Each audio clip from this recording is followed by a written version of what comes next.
99 mayors. Not one looks like you or me. I'm Cherelle Parker. Hi, I'm David O, and this is Philadelphia. Hello and welcome back to the channel. If this is your first time here, my name is Rita. I hope you all are doing well.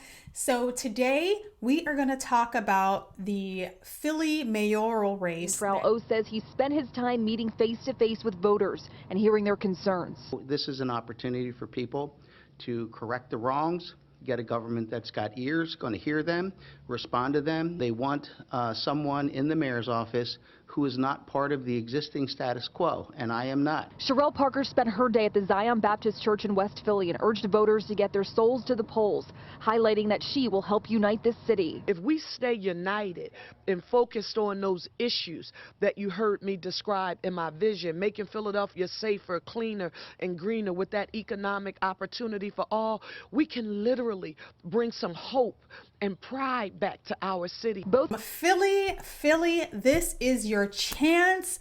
This, I think, might be your opportunity to start to correct some of the things that are going on in Philly. But based on the history of all of the work that have been, and I want us to make sure that we reference this, Philadelphia has had 24 years of African-American mayoral leadership in this city. That we've had a council that has had a majority of African-American members on this council. So there are two candidates. One is David O. General Assembly took over the city's on-street parking functions by taking over the parking authority. Simply, they changed the appointment of the parking authority board from being that done by the mayor to that done by the governor.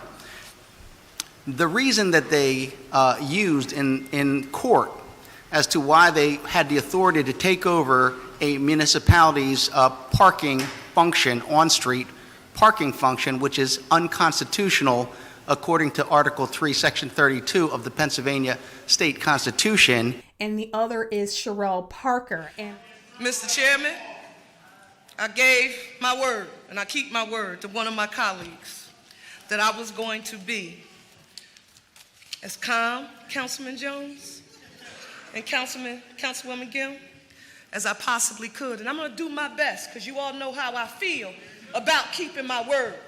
But you know what's been rising up inside of me as I sat here and listened to my constituents, residents of our great city. now this is going to be the face of Philadelphia. Remember that. You have to ask yourself, is this the public-facing individual? Is this what we want representing Philadelphia? Now let's look at some of their endorsements. As you can see here, she has an endorsement from Kamala Harris and Joe Biden. She says, I am proud to have received the endorsement of Joe Biden and Kamala Harris. This huge endorsement speaks to the close connection that will serve to make Philadelphia the safest, cleanest, and don't miss this, greenest big city in America with economic opportunity for all.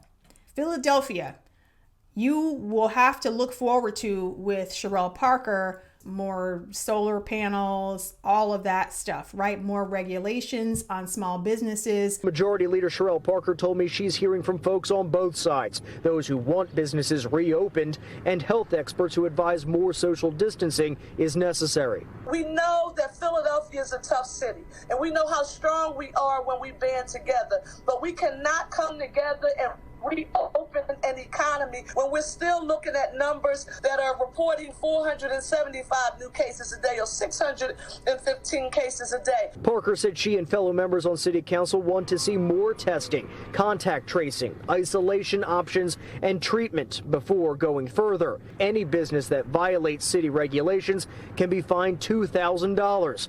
According to whatever green initiative, according to whatever environmental sustainable goals that the Biden and Harris administration are trying to reach, like all of those things are going to be her focus. Climate, you can look forward to migrants being dropped off in mass in your city. This is an affront not only to the Logan community, but to Philadelphia as a whole, as a sanctuary city that desires to give everyone a chance to realize the American dream, regardless of their immigration status, Mr. President. You can look forward to all these new Green New Deal initiatives like banning gas stoves, banning fossil fuels so the gas prices go up. So these are all of the little buzzwords that you want to look for when you're looking at these candidates.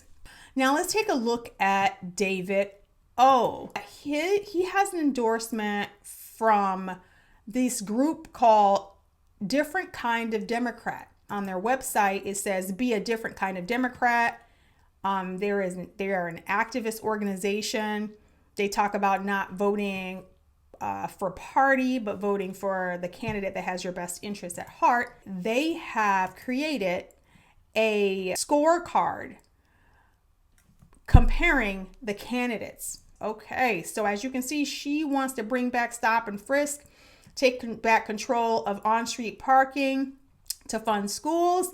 She does not want to do that. He does. David O wants to end police shortages by hiring more officers. Cherelle Parker does not. He wants to fully fund police. She does not. He wants minimum force training for police. She does not.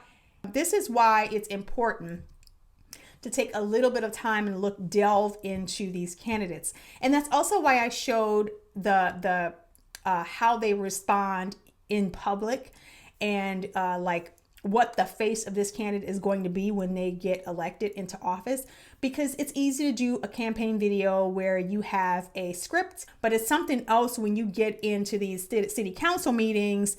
And as we saw, the behavior and the posture of both candidates, that also is, it also gives you a little peek into the type of demeanor they have and what you're going to be dealing with when you have to interact with them, when you have questions, when there are problems.